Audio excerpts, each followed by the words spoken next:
What's up, creatives? My name's Robbie Bright Jones and welcome to my channel. So today I'm going to design a background and afterwards I'll upload and leave some details and image with it. Then you guys can complete the design. Also note that you have to record the process of completing the artwork, and after you are done you can send me the completed work and also the recorded process. I will insert the process into one video and upload on the channel.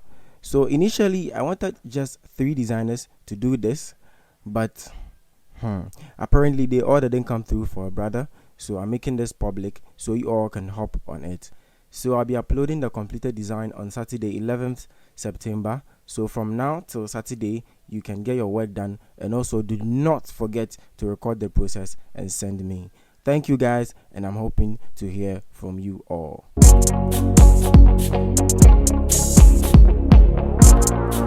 Okay, so guys, welcome back, and I have my workspace open now. So resolution 300 with 20 inches by 20 inches, beautifully done. And these are the resources that I'm going to use. I have a church background here, sort of like a church type of thing, and I have Bad Bunny, but then I'm not going to use Bad Bunny. The artist image is actually going to go to the 3 graphic designers. They are the ones that are going to use this image. Yeah, so I'm going to use all these backgrounds or resources here aside Bad Bunny's image. So without further talks, let's get into it. So first off, I'm going to let me shift this to my secondary monitor real quick. So first off, I'm going to bring in this image.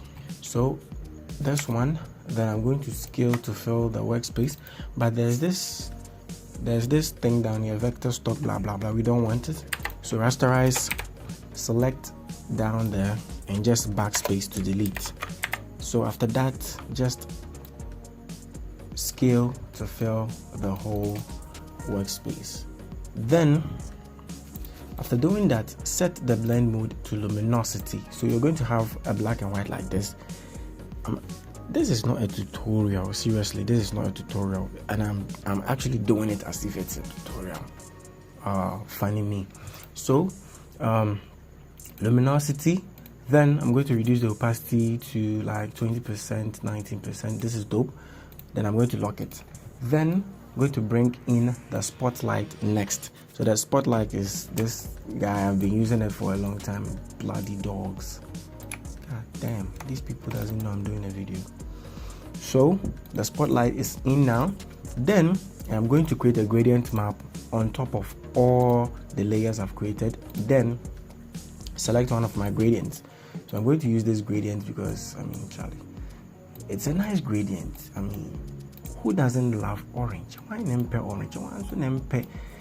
You have to love it. So you see there's this detail in the background, and it is coming off from the first distressed texture that we used. I must say it is very nice.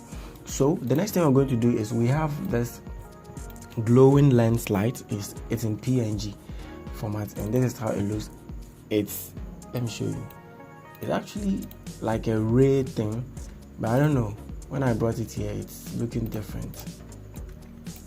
But then it's depending on the color we used for the background. So this is what I'm going to do. I'm going to add a color overlay to it real quick and change the color. No, green is a no for me.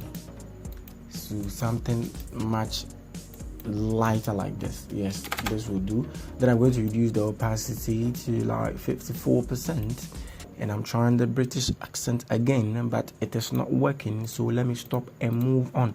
So after doing this, we are going to bring in distressed half tone, the dot, but I'm going to drag it to the lower part of the artwork. Then after that, I'm going to reduce the opacity. Yes, so it's going to be in there, but it's going to have like a simple touch or feel like that in there, and it's very simple. So after getting this, the next thing is the church image. I don't really know.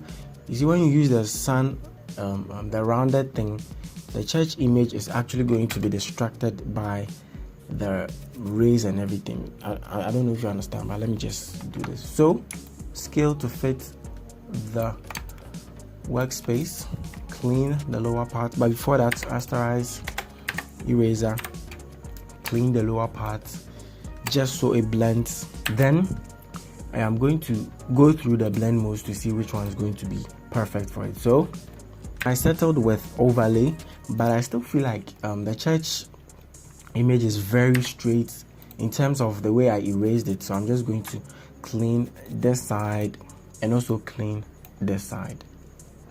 Okay, so now it's perfectly done. I'm going to lock it and drag it down on top of the gradient map. So this is the background I have here at the moment, and the main reason why I was saying the race is going to distract the church designs. If I turn off the round thing, you see this is very cool, but if I turn it off, the two are crashing. They are actually fighting. So I'm going to drag this guy down here. So the rays or the beams are going to beam up from below. You understand what I'm trying to say? What's here? Yes. So just like so, and so we're going to have like a free space on the top here. Yes, nothing is going to distract the church image. I saw image in the home here, no distraction. Then I'm going to lock it, and at this point I don't know if I should take off the half tones or leave it in there, but let me change the color for it also. So color overlay, and I think the white is cool. Yeah, is it me or I think the white is cool? Yeah, Charlie. So I'm going to stick with this, and of course this is the background that I'm going to send to the 3 graphic designers. So this is very simple. This is as simple as it could get. So I'm going to proceed and send to them now. Okay guys, the background is done now. Check the link in the description for the background and also an image with details to complete the work. Thank you once again, and I'm hoping to hear from you all. Bye bye.